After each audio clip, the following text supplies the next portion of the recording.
বক্তব্য রাখবেন মাননীয় বিরোধী দলীয় চিফ হুইপ জনাব মোহাম্মদ নাহিদ ইসলাম। আপনার সময় 7 মিনিট। ধন্যবাদ আপনাকে। বিসমিল্লাহির রহমানির রহিম। মাননীয় স্পিকার, আপনাকে ধন্যবাদ।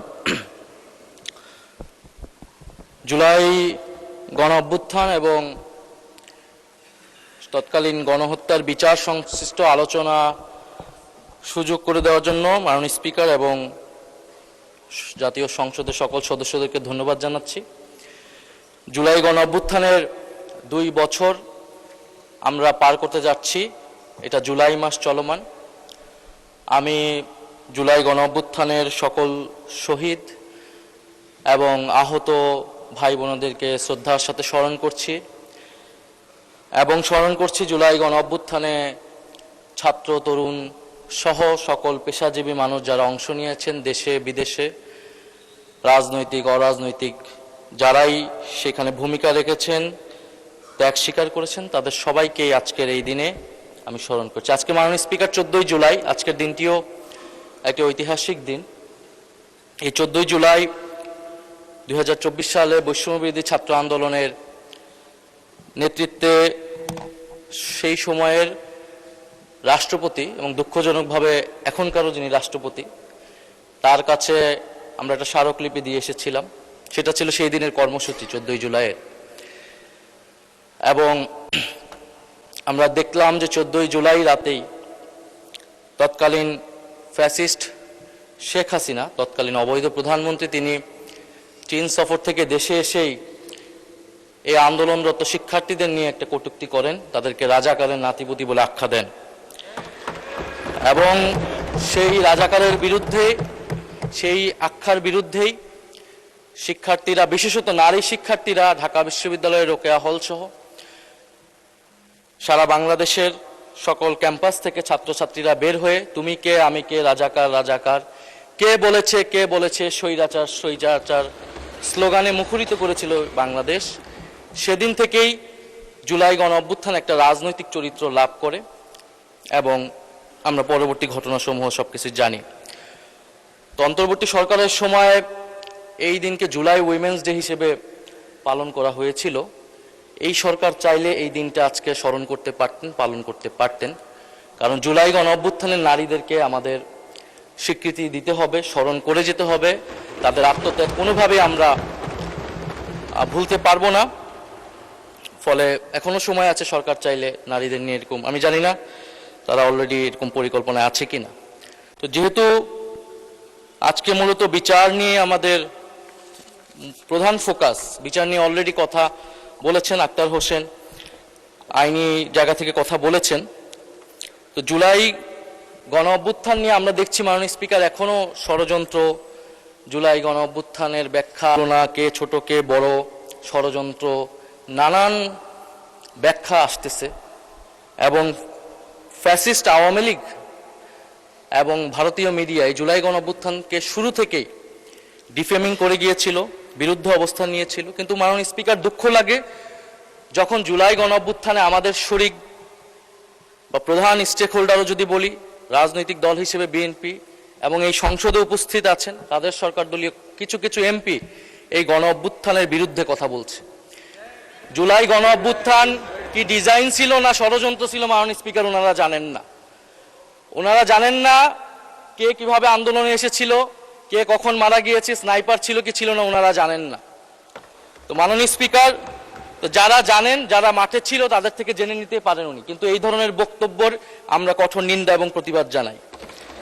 মাননীয় স্পিকার, আমরা আরো দেখি এই সরকার দলের বিএনপির সংসদ সদস্য যিনি জুলাই গণ অভ্যুত্থানে যারা মারা গিয়েছেন এবং তাদের সাথে পুলিশি হত্যাকাণ্ডের তুলনা করছেন। এই বয়ানটা আওয়ামী লীগের বয়ান এবং পুলিশের হত্যাকাণ্ড এটা নাকি হাজার ছাড়িয়ে যাবে, হাজারে প্রকাশ করতে হবে, এই ধরনের কথা তিনি টকশোতে গিয়ে বলে বেড়াচ্ছেন। আমরা মুজিব বাহিনীর মুক্তিযোদ্ধাদের ইতিহাস জানি, সেই গল্প আজকে বলবো না মাননীয় স্পিকার। তো কথায় কথায় মুক্তিযুদ্ধকে বিকৃত করা, মুক্তিযুদ্ধের সাথে জুলাই গণ অভ্যুত্থানকে তুলনা করার ষড়যন্ত্র এবং রাজনীতি মাননীয় স্পিকার আমরা কিন্তু ঠিকমতোই বুঝি। মাননীয় স্পিকার, মামলা বাণিজ্য 1499টা মামলা হয়েছে প্রথম আলো একটা রিপোর্টের অনুসারে 5ই আগস্টের পরে। এর মধ্যে প্রথম আলো 40টি মামলা খতিয়ে দেখেছে প্রথম আলোর একটা অনুসন্ধানী রিপোর্টে। মামলার বাদীদের 14 জন বিএনপির সাথে জড়িত। 21টি মামলার হওয়ার আগে পরে কোনো না কোনো আসামির কাছ থেকে অর্থ দাবি, অর্থ লেনদেনের অভিযোগ পাওয়া গিয়েছে। বাকি 19 মামলায় রাজনৈতিক, ব্যবসায়িক, পেশাগত, পারিবারিক দ্বন্দ্ব থেকে অনেককে আসামি করা হয়েছে বলে অভিযোগ করেছেন ভুক্তভোগী ব্যক্তি ও তাদের স্বজনরা। আমার কাছে নামগুলোও আছে, অনেকগুলো রিপোর্ট এসেছে বিএনপির কারা কারা তৃণমূলে এই অনেকগুলা ভুয়া মামলা করেছে, যে মামলায় যে আসল আসামি, যে গণহত্যাকারী, তার নামও আছে, আবার একজন সাধারণ ব্যবসায়ী বা ব্যক্তিগত দ্বন্দ্ব আছে তার নামও আছে। এমনকি বিএনপির অনেক নেতাকর্মীরও নাম আছে, তার অন্য পক্ষ হলে, অন্য কোরাম হলে তাদের নামও সেই মামলায় ঢুকিয়ে দেওয়া হয়েছে। এই হচ্ছে মাননীয় স্পিকার মামলার সারা দেশে যে সাধারণ মামলাগুলো, এবং অন্তর্বর্তী সরকারের সময় স্বরাষ্ট্র মন্ত্রণালয় থেকে উদ্যোগ নেওয়া হয়েছিল এই মামলাগুলোকে স্ক্রুটিনি করা। স্বরাষ্ট্রমন্ত্রী ভালো বলতে পারবেন এখন কি অবস্থায় আছেন। তারপরে মাননীয় স্পিকার আইসিটির ওনারা সরিয়ে দিলেন, ওনারা ক্ষমতায় এসে কেন সরিয়ে দিলেন এর কোনো ব্যাখ্যা আমরা ওনাদের কাছ থেকে পাইনি। তা আমরা আশা করেছি যে উনি সরিয়ে দিয়েছেন ওনারা, যে এই কাজ, মামলার কাজ যাতে দ্রুততার সাথে এগোয়, আরো দক্ষতার সাথে যাতে ওনারা বিচারগুলো করতে পারেন। মাননীয় স্পিকার একটু সময় বাড়িয়ে দিবেন। মাননীয় স্পিকার, এই সরকার গঠিত হওয়ার পর কিছু রায় এসেছে, কিন্তু এই রায়গুলা, এই মামলার সব প্রসিডিওর আগের প্রসিকিউশন টিমই সম্পন্ন করে গিয়েছে। নতুন করে 3টি মামলার অভিযোগ গঠন করা হয়েছে, যার সবগুলো প্রসিকিউশন তদন্ত, আগের প্রসিকিউশন তদন্ত সম্পন্ন করেছে। আমার জানা মতে নতুন করে কোনো মামলার তদন্ত প্রক্রিয়া বর্তমান প্রসিকিউশন আগাতে পারেননি। মাননীয় আইনমন্ত্রী হয়তো ভালো আমাদেরকে সঠিক তথ্যটা দিতে পারবেন। আমি যদি ভুল হয়ে থাকে আমি খুশি হব, যদি দ্রুততার সাথে আগায় এটা আমাদের সকলের জন্যই সুখবর থাকবে। মাননীয় স্পিকার, যদি জি, আপনাকে আর 2 মিনিট বাড়িয়ে দেওয়া হলো, ধন্যবাদ। মাননীয় স্পিকার, আমাদের একজন সংসদ সদস্য বলেছেন বিরোধী দলীয়, যে এই ট্রাইব্যুনাল দিয়ে বিচার সম্পন্ন করতে হলে দক্ষ বিচারক লাগবে, ট্রাইব্যুনাল বাড়াতে হবে। অন্তর্বর্তী সরকারের বাস্তবতা আমরা জানি, সেই সময় অনেক ধরনের চাপ ছিল, সরকারের সময় নির্ধারিত ছিল না, কিন্তু এই সরকার তো 5 বছরের জন্য নির্বাচিত সরকার। ট্রাইব্যুনাল নিয়ে তাদের পরিকল্পনা কি? এই ট্রাইব্যুনাল দিয়ে এই বিচার প্রক্রিয়া সঠিকভাবে সম্পন্ন করা যাবে না সঠিক সময়ের মধ্যে। ফলে প্রসিকিউশন টিমে দক্ষ আইনজীবী নিয়োগ এবং ট্রাইব্যুনাল বাড়ানো নিয়ে সরকারের কি পরিকল্পনা আমরা জানতে চাই। মাননীয় স্পিকার, আমাদের সরকার দলীয় জোটের একজন বন্ধু, উনি অনেক কথা বললেন, অন্তর্বর্তী সরকারের দায়টায় দিলেন। তো ওনারা এখন সরকারের পার্ট, প্রতিমন্ত্রী হয়েছেন, ওনাদের আন্দোলনের ফসল। তো জুলাই নিয়ে যতটুকু কাজ মাননীয় স্পিকার অন্তর্বর্তী সরকারই এখন পর্যন্ত করেছে, সেটাই আমরা এখন পর্যন্ত আছে, কিন্তু এটা পর্যাপ্ত আমরা এটাও বলি না। কিন্তু এই সরকার এর থেকে বেশি করে তারপরে কথা বলুক যে তারা জুলাই গণঅভ্যুত্থান নিয়ে কাজ করছে।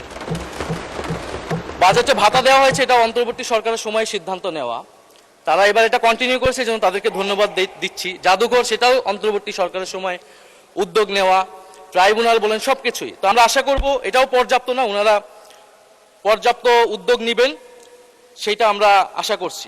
মাননীয় স্পিকার, আমরা দল হিসেবে আওয়ামী লীগের বিচার চাই। ট্রাইব্যুনালে দল হিসেবে আওয়ামী লীগের বিচার করা হবে, যেই দল ইতিহাসে 2বার সুযোগ পেয়ে এদেশে গণহত্যা করেছে, এদেশে গণতন্ত্রকে হত্যা করেছে এবং এদেশের সকল প্রতিষ্ঠান ধ্বংস করেছে, লুটপাট করেছে। আমরা বাকশালের কথা জানি, ইতিহাস থেকে পড়েছি, এবং জুলাই গণঅভ্যুত্থান সহ গত 16 বছর আমরা সচক্ষে দেখেছি। এবং জুলাই গণঅভ্যুত্থানের যে হত্যাকাণ্ডের সাথে জড়িত, তার বিচার দল হিসেবে আওয়ামী লীগকে করতে হবে। শেখ হাসিনার মামলার রায় হয়েছে, আমি নিজেও একজন সাক্ষী, জানি না সরকার দলীয় বন্ধু কেউ সাক্ষী আছেন কিনা। সেই মামলার রায় কার্যকর করার জন্য দ্রুত সময়ের মধ্যে দিল্লির সাথে মাননীয় স্পিকার